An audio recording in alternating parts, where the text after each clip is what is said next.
Atodzoka izvo zviya zvokuti taibva panapa muchiona dzimba dzana RG iri kuHighfields yakaiswa maburi epfuti yakandopfurwa nemaBritish vachipfura kuti RG apindire mupolitics yakapfurwa imba. Vakomana munoverenga history here imi vakomana vanoita zvinhu zvese izvi? Are you the really Zimbabweans kana kuti munongova vanhu vasina basa nenyika yavo vakomana imi? Makabvarura imba yaMudharageza, munobvarura imba yaMudharageza muri maBritish here imi?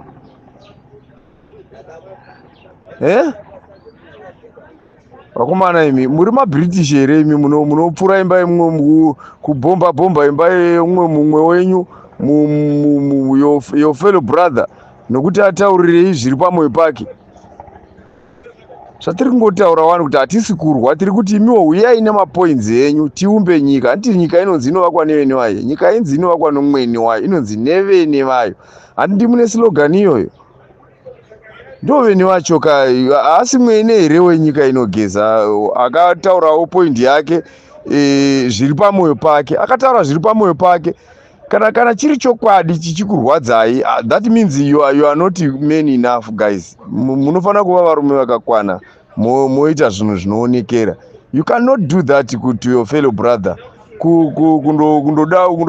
Kundoputsa imba yomumwe mwana wamai venyu nokuti wataurirei zviri pamwoyo pake.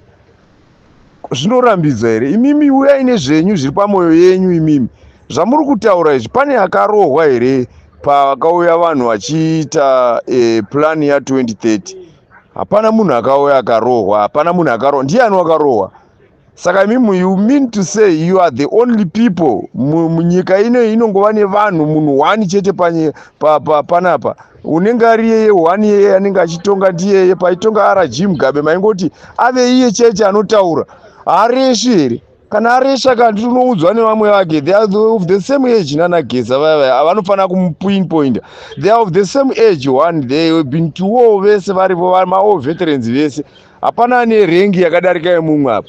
Hapana izvokuti wagadzwa wazoita president, hazvo zvokuti ungazotoda kuchallenge vanhu vese woti vanhu vese havachazivi nokuti iwe wagara pachigaro saka ndiwo wega unoziva. That's bullshit man. Hazvisi izvo zvinoitwa. Munhu agara pachigaro hauna kupinda paya because of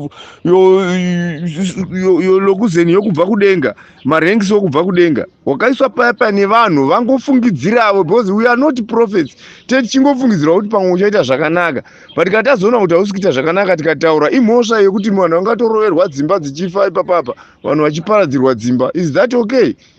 Ihondo here iyi munoda kuita chimurenga here chimurenga chaicho. Zvinhu zvomunoita mune fungwa here kana munoita makangodhakwa zvinhu zvomunosera muchingoita? Iye munhu akambotanga nokuti 2030 what is your urikuva nemaambitions ako ndeapiwo? Hamusi kuuya pachena vakomana, hatisi kuti isusu makashata, but hamusi kuuya pachena kuti mutiudze kuti muri kudei, munofungei nayo 2030. Nokuti sinokutaridzai zvese zviripo, nyaya dzemarodzi, nyaya dzezvipatara, nyaya dzechikoro, nyaya dzehealth yevanhu, nyaya dzeikonomi, nyaya dzemadhamu asina kana one apera kuzara mavhu. Madhamu aya anofanira kukilinwa, vanhu vari kumwa mvura ina madhodhi. Mukapinda muHarare muya mvura unotoinzwa kuti kana munhu akavhura tepi apa wakagara paside, you can feel, unonzwa can smell a sewage, a smell from the water. Zvese zvotiri kutaura chiti zvese izvi varume, hatisi kuti pane munhu anonzi ngaapondwe kana kuti munhu ngaarwiwe naye. Tiri kutaura mapoints atinoda kuti zvinhu zviitwe, kana kuti mapoints atoda kuti nyika ivakike sezvamunoreva kuti nyika inovakwa nevene vayo. Well, isusu takavhotera maMPs edu, ndo imwe maissues akatirwadza ari kutirwadza nanhasi, wekuti we voted for our own MPs kuti vatimiririre member of parliament vange vari muparliament vachitaura kuti nzvimbo yekwangu ini ine road yakashata, nzvimbo yekwangu inoda zvibhorani, nzvimbo yekwangu inoda magesi, nzvimbo yekwangu inoda chikafu, inoda mafertilizer. Hamuri kungodai kupa vanhu bhagidhi rimwe chete, vanhu vanogowana vari 4 bhagidhi rimwe chete refertilizer. Ndo zvichemo zvedu. Imimi you record mukatora Chavangu uyu mukangomuisa munhu anga asimo muparliament, anga asiri a member of parliament, akauya achirikola vanhu. Iwe president wakatarisa, newe vice wacho makatarisa, mese makatarisa, vakomana imi vanozviita veyouth muchizviita veyouth. Why didn't you fight for your MPs enyu akabhombwa? Why didn't you go kumba kwa Shavangu mukanobhomba kuimba yaShavangu akarikola ma MPs enyu amaka mavhotera? Why didn't you go there?